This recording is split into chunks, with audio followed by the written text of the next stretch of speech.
Welcome to Music Matters Podcast with Daryl Craig Harris, talking about all things music with celebrities, artists, music business insiders, and more.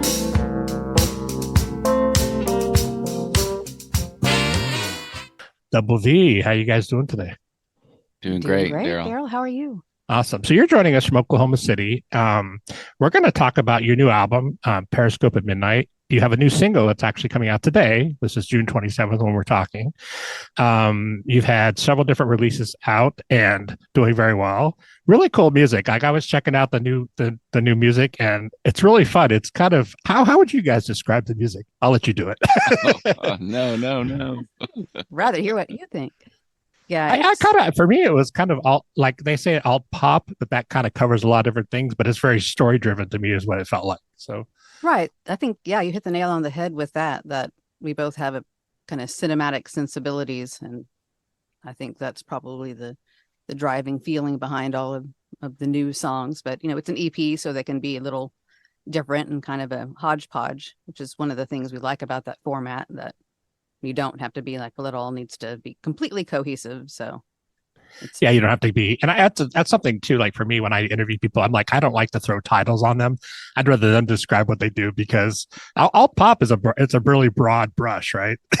It's true. Yeah. We've heard various things about our music that, I mean, some of it sounds like children's music that isn't for kids is one we heard. So, yeah.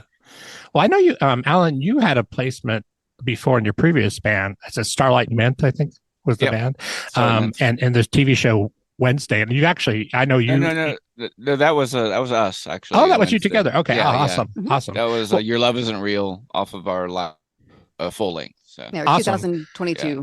Right. So I was going because I was going. I've got a lot of placements and other things with Starlight Mints, so that's probably where. Right. Yeah, it gets a little confusing. But cool, yeah, because I was going to say, actually, that's something that struck me about your music, is it's very like TV show, movie friendly. And when you guys are writing, like, what's your kind of goal? Do you I guess you obviously write together.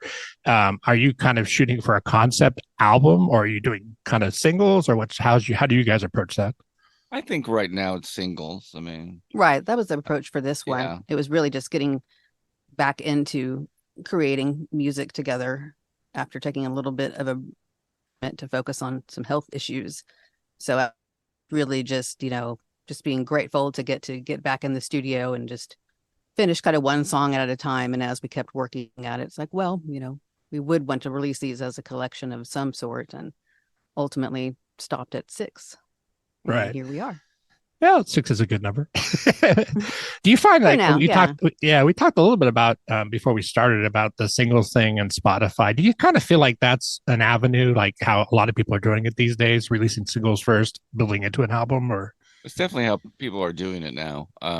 Whether that's, or not necessarily even building to an album, since music is consumed so differently than when we would sit down and have to flip a record over. And I know that's still in use by some of us, but yeah, it's a different world, the competition and everything, just with the streaming, that you can listen to anything at any time. So it's a double-edged sword for sure.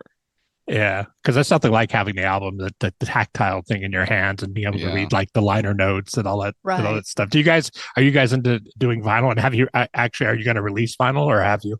I mean, we want to. We'd love to, but we're self-released and minimally funded. So we just kind of do our best, and we'd love to, eventually put all of the things we've done on vinyl, but it might happen. Yeah, we'll see. Yeah, it's interesting. Yeah, because I know the vinyl thing's a big commitment. You have to, but a lot of people don't realize what's involved in doing vinyl. You have to actually remaster, right, the album. We haven't done it. So, like my previous band had a few albums, but I wasn't part of that, remastering process at the time. I'm sure it's different now than it was then, Yeah. And I think there's some companies too that you can do small run vinyl, so you don't have to have like 1,000, which is expensive. Yeah. Right. Yeah. We would love to eventually, but for right now, it was just about getting the music out there. And right. Do you guys, are you doing a lot of live shows, or what's been your thing for that, and touring and that kind of thing? He looks at me. No, we have not been a live performance band as of yet. We've been a studio-based band, really focusing on our music videos and just, visual output and that kind of thing. But we did briefly practice, brought in a bassist and drummer to flesh out, our music. It'd be a little bit hard to pull off live, just the two of us. But sing it, for the future. But, it's just a little bit difficult when you have budgetary concerns, and, it is so expensive. I mean, the prices of gas and venues that will take, a cut, not just of the door, but of your t-shirts, I mean, really hard to make any money. And it'd be different if we were pulling this off, 30 years ago now. So right, kind of just one day at a time. Right now, it's really just being grateful to have the music out there at all, and we'll take it, yeah, day. I mean, these days people have entire careers, even on streaming platforms or places like TikTok and Instagram, and it's like, so there's different ways to do it now. And like you said, the touring thing, even for me, like we do shows, and just going to the airport and getting a burger is $30. So it's like, it kind of becomes like, you kind of like, if you can't make any money and you want to pay your guys too. So that's the right part of the challenge, right? Mm-hmm. What were some of your guys' early musical influences? Allan, like who were you listening to when you were young, and who motivated you? When I was young, I mean, my first kind of memory of music is probably the movie Star Wars. Coming home from the movie Star Wars, and then we had a piano at the house. Only musical instrument for a while at my house was a rickety piano. And then later on, I would say, I mean, I played the viola and cello and piano. And then finally got a guitar when I was probably about 12 or 13. And really, I mean, I kind of grew up into Zeppelin, just I learned a lot from learning Led Zeppelin songs. So that was kind of my first big love of a band. So yeah, that's a good one. That's a good one to start with. yeah. I mean, there's a lot you learn a lot from just that catalog, but I was also learning tons of other things. I'm kind of self-taught in that way. I had a guitar teacher for maybe a month, and it kind of all clicked for me pretty quickly. Awesome. And Barbara, who were you checking out when you were a youngster? Who were some of the people that you looked up to? Who I looked up to would be my grandmother and my mother, first of all. Awesome. Piano composers and musicians in their own right. So yeah, I was just initially, just being brought up appreciating music, and having a family that supports it is really, really important. And then musically, yeah, I've just always been drawn to movie music, since I was a child. And I think that really comes out in our music. And yeah, I was a big Tori Amos fan, from age 16 onward. And I'm sure some of that probably comes out a little bit. And, yeah, she's an awesome singer-songwriter. Did you have I heard kind of like a Tim Burton vibe in your guys' music that seemed like that was kind of hovering in the background. Are you guys, so you mentioned movie music. What was some of the films that you really love the music on? Oh gosh, all of them pretty much. I mean, anything that's supporting an image, I'm always fascinated by how it's pulling it off and how it's enhancing it. So we saw John Williams at the Hollywood Bowl about 2 years ago. Yeah, which was amazing. He was doing E.T. and Star Wars, Raiders of the Lost Ark, and Julie Andrews was there too, narrating with him. And yeah, it was really cool. Yeah, you see those guys, it's hard to really wrap your head around how many films he did music for.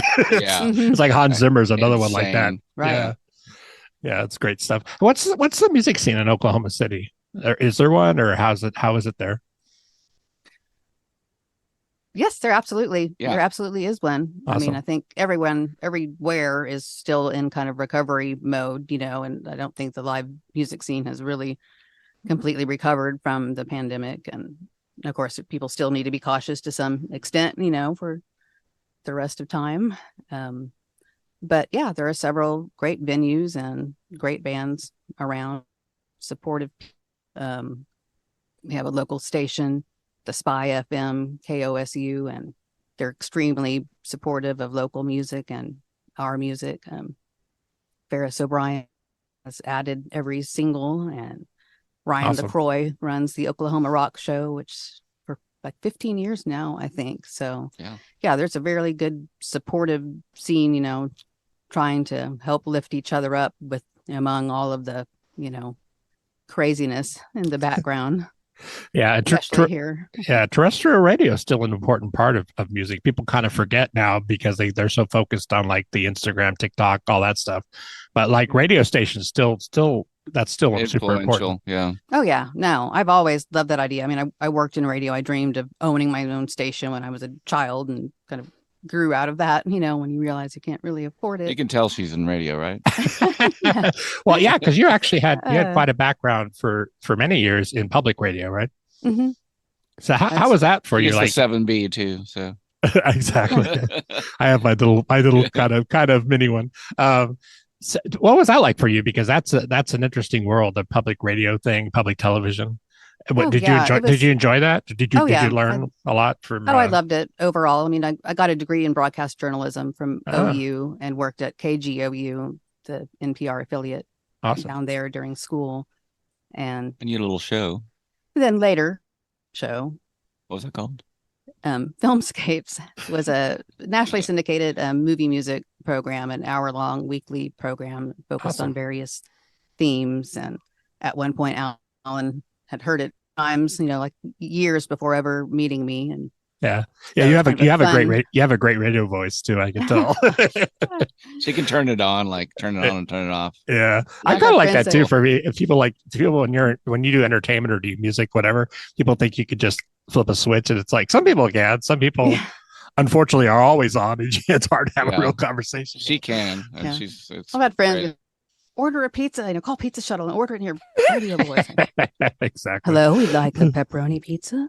You can do it right now under the pressure, but just whatever, that silky tone. So tell me about you have a new single out today, actually. So tell me about the new single and the name of it, and also I guess it's on all streaming platforms too, I assume, right? It sure is. It's called Maybe Tonight. What's Inside of Me, and it was actually also put out by my old band, the Starlight Mints, and an version. This is our updated version. Yeah, this is kind of sort of updated / I had been working on this song a long time ago, and the Starlight Mints version was in a different key. And so we kind of were original key that I wrote it in, and it's been a good time. Yeah, it's fun to get to revisit some of his older songs and put our spin on it. But I guess that's our fourth one we've done, and the last one we've kind of decided we could keep doing that the rest of our lives, but there's so many new ideas and snippets of ideas that we'd love to mine if we can. So. Yeah. And do you find like in that situation too, because the songs are kind of like your children, right? They're like your babies in a way, and babies mature and they grow. And so when you come back and revisit a song like that, is that fun to like kind of rethink how you want to approach it? Oh, definitely. We had another song, Submarine Number Three Vee, that we did originally called Submarine Number Three. And we contemplated, like, it's very string heavy.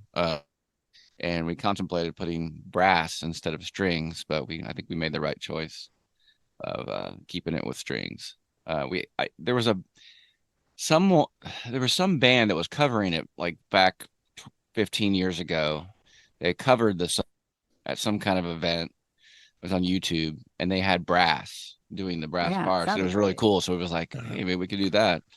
Kind of a weird idea, someone else covering your song. Yeah, right. Yeah, it's fun to hear what they come up with, right? Yeah. But we just kind of stuck with sticking with the strings, a violin performed by Dr. Brent Williams, cello by Allan. Awesome. Yeah, I love cello. It's such a great instrument. If I was another instrument that I wish I played, that would have been it. That would have been awkward for me because I'm a big guy. But well, it's very it's kind of between a bass and a guitar. Exactly. And so it's very if you're a guitar player or a bass player, I'm just saying in general. Yeah. Right. In general, I always try to say, hey, you could probably jump on that thing, learn it pretty quickly. So yeah, there's something about that range that's really awesome. When you guys are writing songs, like what's your process? Is it do you have kind of a set thing you do, or how does that work for you? I think it depends on the song. I mean, sometimes sometimes I'd say like 80% of the time, we'll have a snippet or a beat snippet, 30 seconds, 40 of a demo of something, because I mean, we've been doing this a long time, and I've been doing this a long time, and right. That's again, we could mine his, little ideas the rest of our lives too, but little and big. So, But but most sometimes of the time it's like that, and then it's like a 45 to 1.5 minute idea, and then we'll just like, what are we gonna do here? Well, we'll start like a Google Doc, and go back and just forth, kind of bounce ideas, bouncing lyrics ideas first of all, and then harmonies and bridges and that kind of thing. Just you guys and you guys have had a lot of success. You're getting a lot of attention online with your music, and which is cool. And also Starlight, your other band, had lots of streaming numbers as well. What's some advice that you guys would have for young artists or new artists? Because you've kind of been in the trenches, and also too, you have the radio background. What's some of the things that you guys have learned?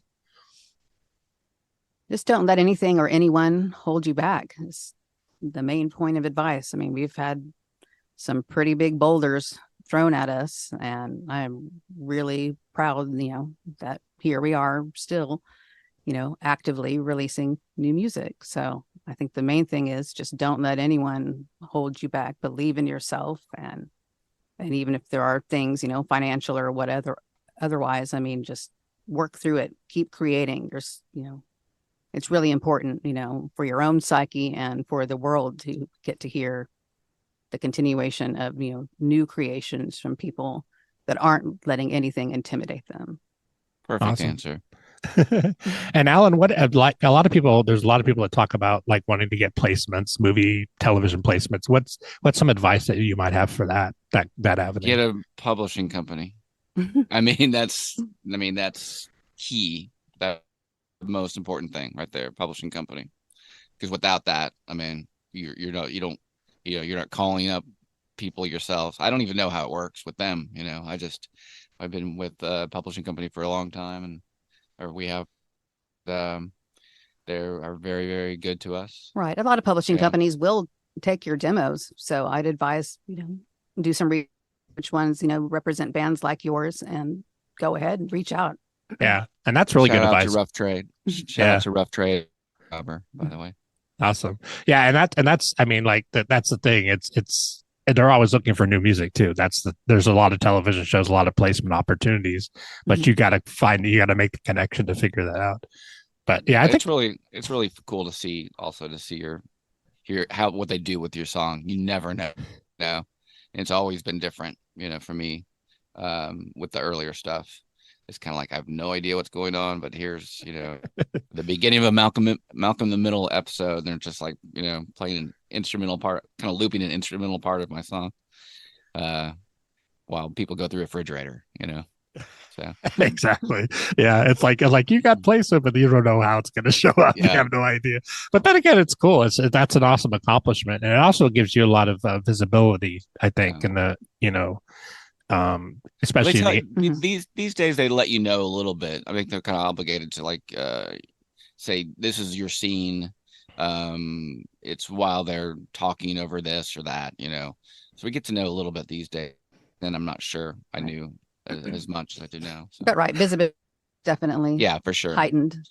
So a little band self-released, small overall social media numbers, to have any kind of placement to get our music into that many more ears is really, something we feel very fortunate about. For sure. Yeah, it's all a win, right? Yeah. Mm-hmm. Yeah.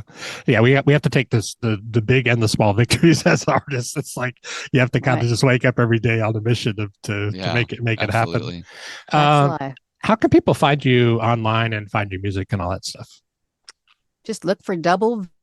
It's one word, lowercase, big V in the middle there. There's a few other entities called doubleVee, and we probably would have made a difference now had we really realized that. But we're the only one that formats it that way. So, but we have, a website, Spotify, Facebook, Yeah, and it's VEE, right? VEE. Awesome. Cool. Well, thank you guys so much for joining me. I want everybody please check out the new release, Periscope at Midnight, and the single's out today. So I saw that on your Spotify. I was like, yay, good timing for us to do the interview. Awesome. But really fun music. I really dug it. And it kind of tugs at there's a vintage vibe in there too, which I really dig. Oh, great. Cool. I love to hear that. So yeah, it's fun. It's fun to hear new, interesting music. And that's something that's been great about doing the podcast is I get introduced to people that have not been on my radar. And it's fun to share that with other folks. So well, we appreciate it. I mean, you taking your time to do this is something we and anyone who is lucky enough to talk to you, I'm sure, really, really appreciates. So, well, likely it doesn't happen without artists. So it's an awesome thing to be able to do that with people. So especially great artists like you guys, and you have a great track record. It's fun to share that and have people check it out. So awesome, guys. Have an awesome time in Oklahoma City. And if you guys have live dates coming up, please let me know, and I will share that on our website and in the social media and all that stuff. So awesome. We will keep in touch. Cool. Dinner on us if you're ever in Oklahoma City. Thanks so much, Daryl. Okay. You're very welcome. Right. Thank you. Cool. Thank you. Thanks for joining us, and please consider subscribing to our podcast and follow us on our social media pages for guest announcements.